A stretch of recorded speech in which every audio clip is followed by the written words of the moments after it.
Mr. Speaker. A little background on this bill. This started in Vermont. There was a strong citizen movement to have the right to know what was in their food. It was not a battle about the science of GMOs or about whether it was healthy or not.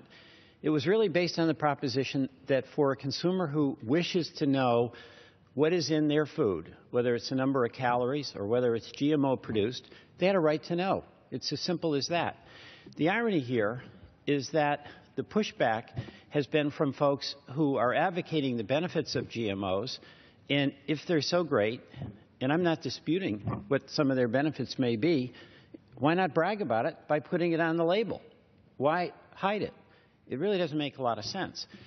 And in Vermont, we had a bipartisan vote in the Senate, 28-2, and a strong bipartisan vote in the House that was based upon the right of Vermonters who wanted to know whether there were GMOs to have that knowledge.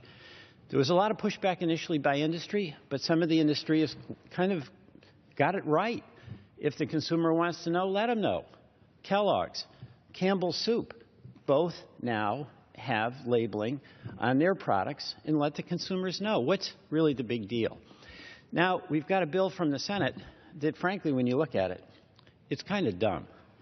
Because what it does is give options on how, quote, you label. You can use English, where right on the label you can read GMOs or not. That makes sense. But then there's another mechanism where there's like a barcode.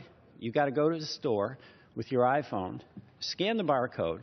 By the way, when you're grocery shopping, you're trying to get home, get dinner on, you've got kids who've got to go to a school practice, and you're supposed to stop and scan the barcode, go to a website to see whether that can of black bean soup has GMOs or not.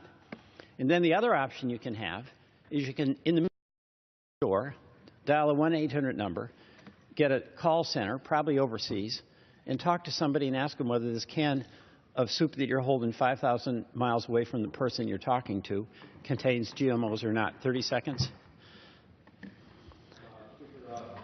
Yield the additional 1 minute, gentlemen. So we've got this situation where in the Senate bill that we're now considering, there's an acknowledgement that there should be a label, but it contains a label that's impossible to read.